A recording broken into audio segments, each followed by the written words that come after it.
Hi,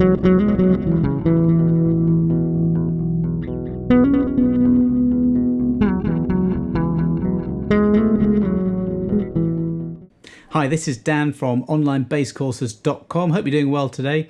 I've recently had loads of questions about how to play melody over chords, and Arto, I hope I'm pronouncing his name right, from Brazil, sent me a link of a player, and he was just setting up a chord progression with a loop pedal, and then he's just had a composition over that, and he wants to know specifically what theory do I need to play this kind of a bass line, these kind of lines. So I'm going to show you that, but also some technique and some soloing advice. So I'm not using a loop pedal in this. I've pre-recorded 5 chord progressions, and chord progressions is really one of the big things I want to teach you. And I'm just going to press the first one, press play on the first one, play along it very briefly, and just explain some of these really important concepts as we go.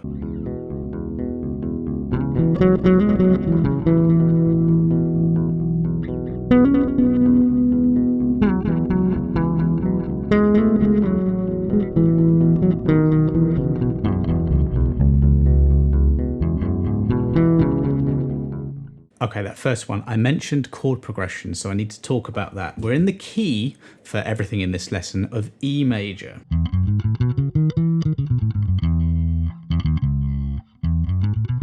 If you go to the 6th note of the E major scale, that's C sharp. Now, that is the related natural minor of E major, okay?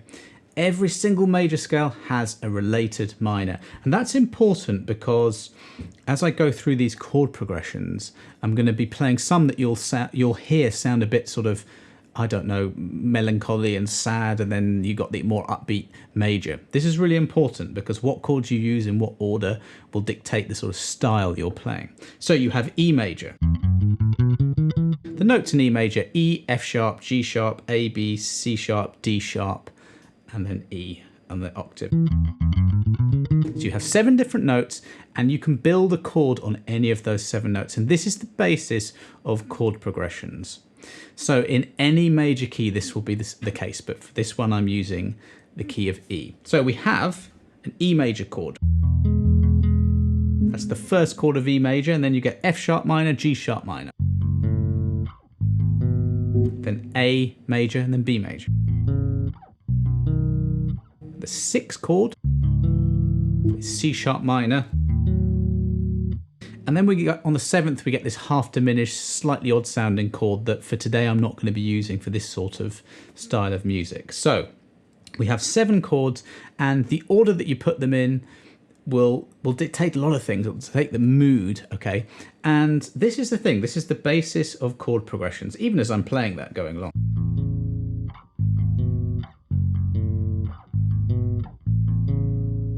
Just improvised going to different chords, you have chord progressions.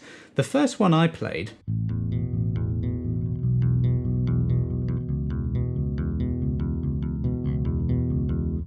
was A, B to C sharp minor. So listen to this.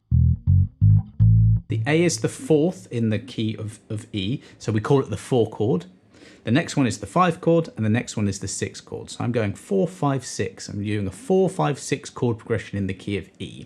This sort of language is quite important to know because if you're in a gig, you know, a musician might say that, you know, this is the chord progression we're using. And you'll hear this so much in actual music as well. You may not play this way in a band, I mean, you won't, or in a recording, but if you understand the link between scales and chord progressions, it's really going to help your overall musicality. I'm going to show you how I played that first chord progression.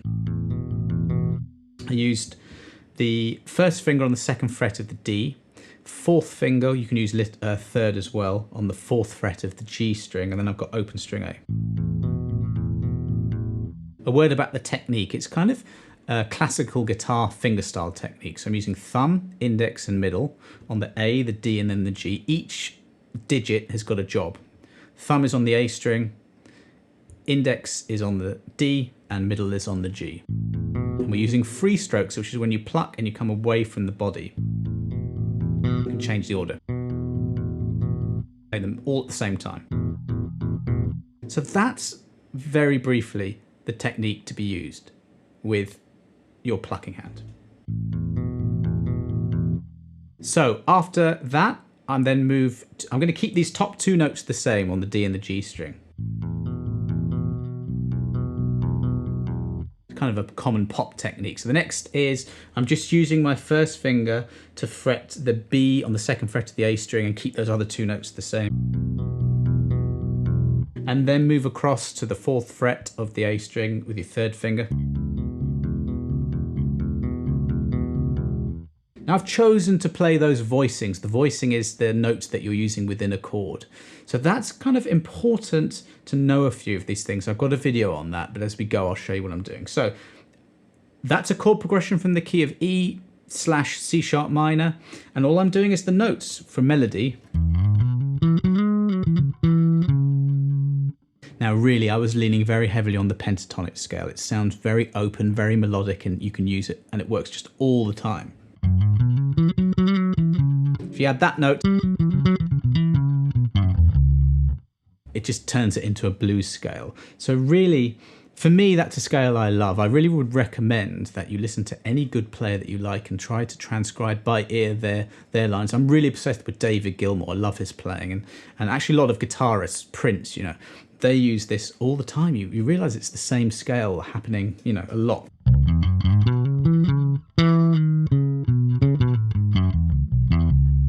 But of course, the full, if you like, E major scale also works. So look, see how easy this is, really. You've got the scale, and then you've got the chords that come from the scale, and that really is the link. Let's move on to the next chord progression.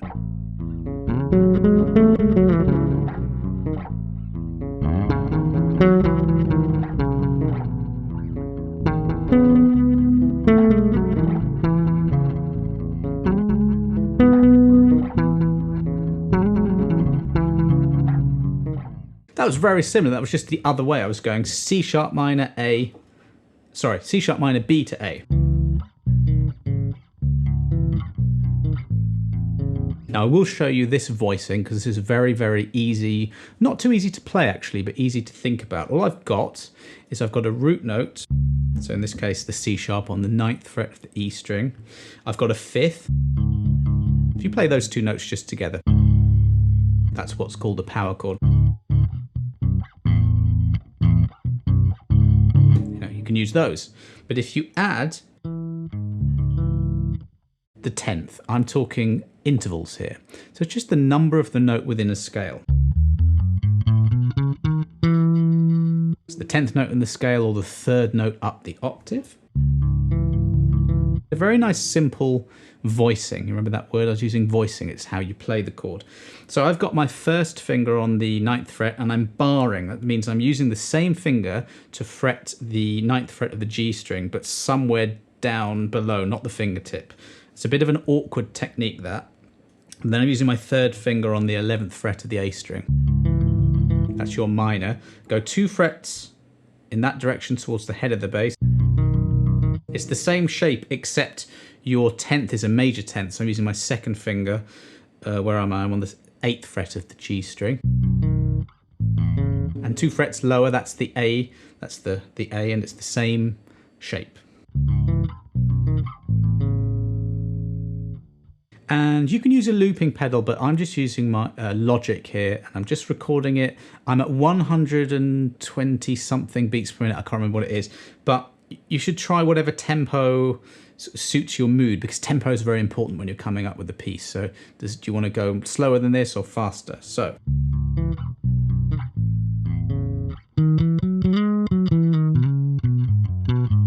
And again, I'm actually using all the same notes and the same ideas as the first chord progression. Let's do a slightly different one now.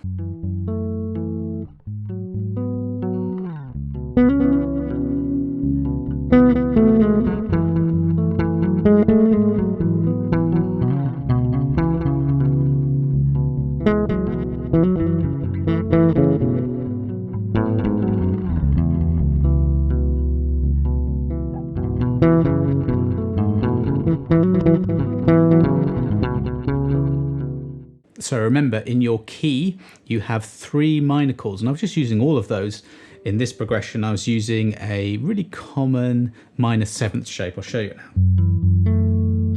So I'm on the 14th fret, and I'm on the E the D and the G strings with fingers 1, 2 and 3.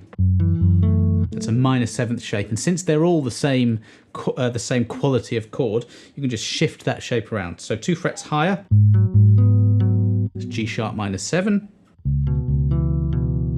and then go down to the 9th fret, same pattern, all on the same fret. That's C sharp minor 7, 2 bars of that.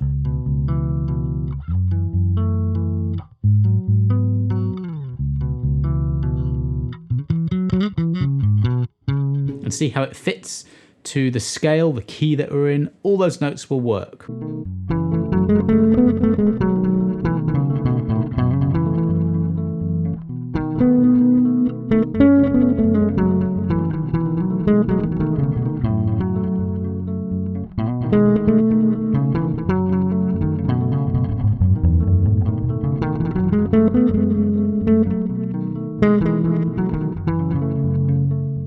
Okay, something a little bit different there. I'm now using F sharp minor 7 to B7. Now that's a 2-5 progression in the key of E.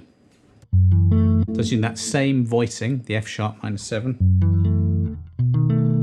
And then for the B7, I'm going 2nd finger, 14th fret, the A string, that's B. Got major third, which is on the 13th fret of the D string with your 1st finger.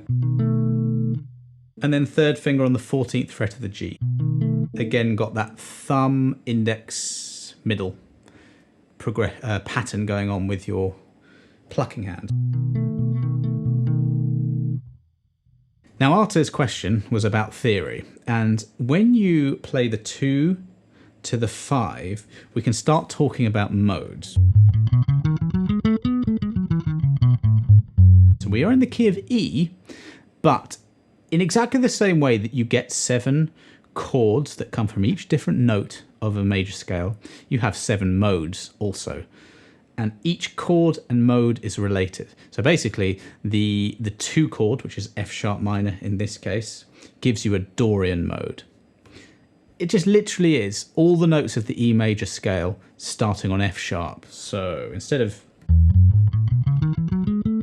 I did a 3-note per string video of major scale patterns, and that would be for E major. This is a good way of just visualizing what I'm trying to explain. If you play frets 12, 14 and 16 with fingers 1, 2 and 4 on the E and the A strings, and then play 13, 14, 16 on the D and the G with 1, 2, 4 fingers again, you get an E major scale with this 3-note per string pattern that's very useful to know. Now, just ignore the first note, the 12th fret of the E string that you play with your 1st finger, and just start on the next note, that's F sharp. You have an F sharp Dorian. Now that F sharp minor to B7 outlines this Dorian harmony, and this chord progression really, it just sounds a bit different, doesn't it? There's a little bit of a different vibe, a different mood to the previous progressions I did, because that's what that progression does, okay? And it makes me play in a slightly different way. Every single chord progression in this lesson is the same. It's the same tempo, you know. So actually, when I was recording before, I did want to change tempos a bit, but just time constraints, and I just did them all in the same tempo, okay? But rhythm is really important when you're soloing or playing. Be really, really aware, you know.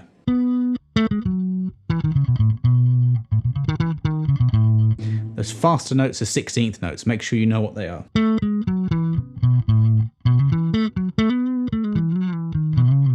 You know, triplets. You'll make your soloing more interesting if you're aware of your rhythms. Patterns are also really, really important on the bass. So I was, you know, two string patterns. If you just literally play the bass like it only had 2 strings, you'll play in a slightly different way, as you would if you played 3 notes per string. I'm using hammer-ons and pull-offs there, this legato technique.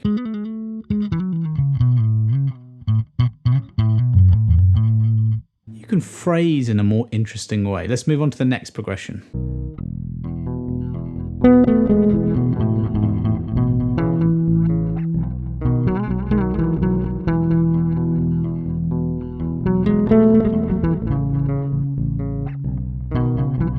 This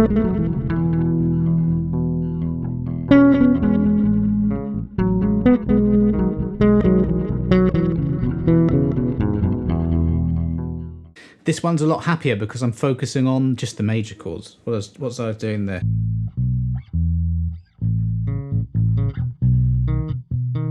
Now, strictly speaking, this isn't really a chord. I'm just playing two notes at the same time. That's called a double stop. Some people say a chord is 3 or more notes, but regardless, we've got an A to a B, A major, B major to E major. So that's 4-5-1 progression. And I'll show you this pattern. It's very, very common and handy. First finger, 5th fret, E string. Little finger or 3rd finger on the next fret, the 6th fret of the G string. That's your major 10th. We played one earlier. Within a chord, I'm just getting rid of that 5th and just playing those. 2 frets higher is the next chord. Rather than play them together at the same time, I'm doing thumb and index to get a different rhythm.